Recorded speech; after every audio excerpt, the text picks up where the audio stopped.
یہ تو ایسے لگ رہا ہے کہ بجلی تو اتنی استعمال نہیں ہوئی ہے. آج سے 1 سال پہلے جو بل ہم دیکھ رہے تھے اسی مہینے کا آپ کمپیئر کرتے ہیں تو وہ ڈبل اس میں اضافہ ہے. اجمل بلوچ صاحب اگر ایسے چلا تو نہ تو پھر کاروبار ہوگا نہ لوگ کہیں ہوں گے, تو پھر صرف ہے کہ وہ ایک گلیاں سنجیاں اور مرزا یار پھرے وہی والا معاملہ ہونے والا ہے. نہیں سنجیاں تو پھر مرزا یار تو نہیں پھر سکتا, پھر مرزا یار کسی گٹر میں پڑا ہوگا یا کسی کھائی میں پڑا ہوگا. بات یہ ہے کہ اس وقت حالات جس طرح ہر شخص کے ہو گئے ہیں اسی طرح کاروباری طبقے کے بھی ہو گئے ہیں. کاروباری طبقہ بھی اس وقت اگر کوئی چیز لاکھ روپے میں لاتا تھا, انویسٹمنٹ اتنی بڑھ گئی ہے کہ وہ 5 لاکھ 3 لاکھ 4 لاکھ میں آ رہی ہے. اسی طرح اس پہ اخراجات اتنے ہو گئے ہیں. اب پبلک کے پاس تو پیسے نہیں ہیں, خریداری ہو ہی نہیں رہی ہے, دوائیوں اور روٹی کھانے پینے کی اشیاء کے علاوہ کوئی چیز خریداری نہیں ہو رہی ہے, تو ہم بھی مشکل میں چلے گئے, تاجر بھی مشکل میں چلا گیا ہے. نہ تو اب بجلی کے بل, میرے پاس بل ادھر ہے, یقین کریں ٹوٹل 10 یونٹ ہیں, ایک آفس بند پڑا ہے اور اس کا 9,000 کچھ روپے بل ہے. یہ سارا تحفہ دیا تھا اسحاق ڈار صاحب نے. یہ 2014 سے 2018 کے درمیان میں یہ جتنے ٹیکسز ہیں, further tax, extra tax, fuel adjustment tax, sale tax, tax کے اوپر ٹیکس, یہ 9-10 ٹیکس جو ہیں یہ ان کا تحفہ تھا. آج وہ ہم بھگت رہے ہیں. جو ہی ریٹ بڑھا ہے تو ہمیں پتہ چلا ہے, جو ہی اوپر آیا ہے سسٹم تو وہ بوسٹ کر گیا.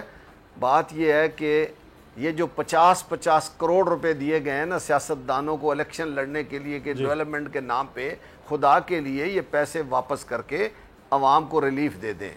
یہ تمام اخراجات جو آپ کر رہے ہیں وہ اخراجات جو ان کی کوئی ضرورت نہیں ہے, جو بڑے بڑے ہاؤسز میں ہو رہے ہیں, وہ گورنر ہاؤس ہوں, وہ وزیر اعلیٰ ہاؤس ہوں, وزیر اعظم ہاؤس ہوں, وہ صدر ہاؤس ہوں, جتنے بھی بڑے بڑے ہمارے ہاؤسز ہیں ان پہ اخراجات کم نہیں ختم کیے جائیں.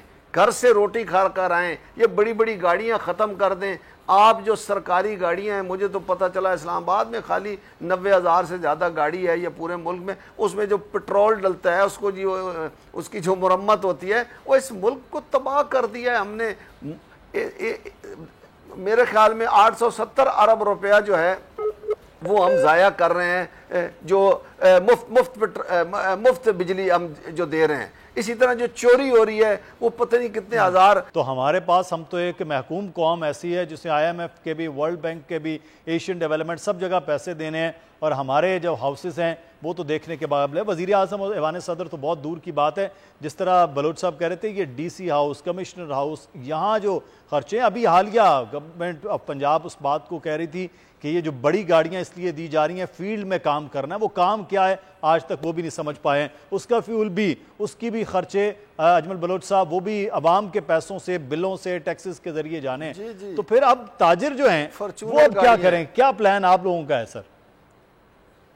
تاجر کیا کرے گا, تاجر کے پاس کیا پلان ہو سکتا ہے؟ دیکھیں تاجر تو کوئی چیز آئے گی تو بیچے گا. نہ امپورٹ ہو رہی ہے اس ملک میں, نہ ایکسپورٹ ہو رہی ہے اس ملک میں, نہ کوئی انڈسٹری چل رہی ہے.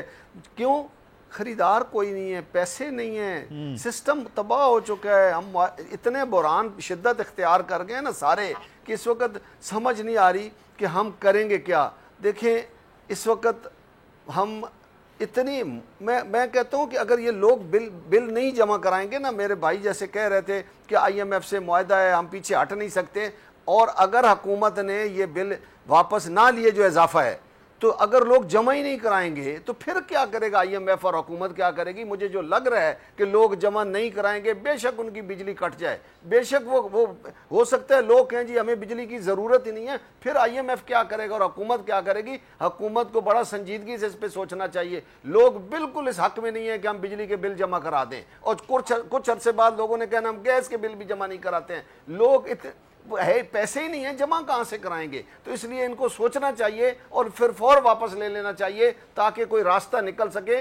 اگر راستہ نہ نکالا گیا تو پھر سارے راستے بند ہو جائیں گے, پھر IMF بھی گھر بیٹھے گا اور ہم کسی اور جگہ کھڑے ہوں گے. سبسکرائب کریں اور بیل دبائیں تاکہ کوئی خبر رہ نہ جائے.